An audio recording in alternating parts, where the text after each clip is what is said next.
À la fin de cette semaine sur les compagnons de Paul, Catherine Bizot, j'ai envie de vous poser une question sur une expression que Paul emploie, qui est ceux qui se fatiguaient dans le Seigneur. J'ai trouvé cette expression magnifique. Oui. C'est fatigant. C'est fatigant. Non, mais c'est une expression absolument extraordinaire. C'est ceux qui se fatiguent dans le Seigneur. C'est tous ceux qui participent. Et alors là, moi j'incite tout le monde à lire, notamment, relisez pas toutes les lettres de Paul, mais relisez au moins la fin de chaque lettre de Paul, parce que vous allez trouver une énumération de tous ceux qui se fatiguent dans le Seigneur. Donc, Paul est vraiment conscient que c'est fatigant, mais en même temps, c'est extraordinaire, parce que ce sont les membres des communautés naissantes. Donc, c'est des gens qui ont découvert la bonne nouvelle très récemment, qui doivent pas savoir l'exprimer, et donc qui vont mettre ce qu'ils ont à mettre au service de cette église, qui est encore une église avec un grand E, certes, mais qu'on a du mal à définir sur la carte et dans ses fonctions. Alors racontez-nous un peu ces petites mains. Alors ces petites mains, par exemple, il y a Crispus à Corinthe, qui doit être le plus riche. Et alors Crispus à Corinthe, il va mettre un peu de son argent à disposition de la communauté. Or, on sait que la communauté de Corinthe, la majorité, c'était des gens assez pauvres. C'est le port, il y avait beaucoup de passages à Corinthe, mais c'était pas des gens très riches. Donc, on sait que Crispus a eu la générosité de donner de l'argent à la communauté. Alors, toujours à Corinthe, il y a un certain Éraste, qui devait être magistrat, parce qu'il met ses compétences juridiques à la disposition des membres de la communauté. Oui. Donc il devait faire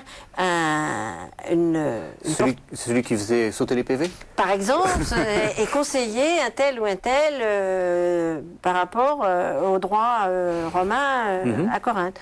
Donc c'est intéressant. On voit là vraiment les premières communautés qui se disent... Le concret. Le concret, comment on peut se mettre au service les uns des autres. Caius hébergeait les membres itinérants qui travaillaient autour de Paul. Donc il devait y avoir, on savait, il se refilait l'adresse de Caius en disant là-bas tu peux arriver, au nom de Paul tu seras hébergé et nourri. Puis il y a des femmes. Bien sûr qu'il y a des femmes. Oui, bien sûr. Mais alors il y a Phoebé. Alors moi je vous conseille Phoebé comme exemple, parce qu'elle ne posait jamais son sac. Phoebé, c'est ce que disent ses compagnons. Phoebé, elle arrivait, hop, alors elle ne se reposait pas, et hop, elle repartait. Alors elle portait des lettres, elle faisait des courses. Parce qu'il n'y avait pas que les lettres non plus. Par exemple, on sait que Paul avait laissé chez Carpos à Troas un manteau et des parchemins. Et quelque temps après, Paul a un besoin très urgent de son manteau et de ses parchemins.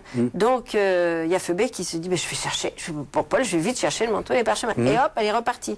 Elle va lui ramener. Donc, il y avait toute cette vie absolument, qu'on imagine plus qu'on a les détails concrets. Sûr. On n'a que des noms. Mais voilà. Oui. Mais au moins, on les voit vivre et on voit qu'ils abandonnaient leur région, leur famille, leur métier pour un certain temps, pour rendre service à l'église autour de Paul. Alors, ce qu'il y a aussi, c'est les maisons. Alors, ça, c'est très frappant. L'église primitive est une église de maison, une église domestique. Une église domestique, et ces églises domestiques ouvraient leurs portes aux membres des autres maisons qui étaient déjà des églises chrétiennes tout autour de la Méditerranée. Alors c'est comme ça qu'on sait qu'à Nymphas, à Colosse, ouvrait sa maison, non seulement pour la fraction du pain le dimanche et pour recevoir ses amis de la communauté chrétienne, mais à tous les chrétiens qui circulaient. On sait aussi qu'Aristobule à Rome a fait la même chose. Carpos à Troas, je vous l'ai dit. Donc, vous voyez, c'est à la fois la personne qui décide de mettre ses jours à la disposition de Paul et de la bonne nouvelle, mais c'est aussi la famille entière qui, au moins, ouvre sa maison pour ceux qui voyagent. Et c'est comme ça que tous ces compagnons de Paul, nous parlons cette semaine, sont à la fois des estafettes, des porteurs, des commissionnaires, on dirait, et en même temps des coopérateurs de Paul. Et c'est là où c'est intéressant, c'est que moi je pense très sincèrement que si Paul n'avait pas eu tous ces coopérateurs, la mission de Paul n'aurait pas donné les fruits qu'elle a effectivement donnés. Merci beaucoup Catherine Bizot de nous avoir accompagnés toute cette semaine. Alors j'indique à nos téléspectateurs qu'ils peuvent retrouver un peu tout ça comme vous dites, à la fin des lettres. Quand vous lisez les lettres de Paul, n'hésitez pas à regarder aussi les derniers chapitres. C'est là où vous avez tous ces noms. Merci beaucoup. On vous retrouvera la semaine prochaine pour d'autres thèmes. Merci de nous avoir suivis et à la semaine prochaine.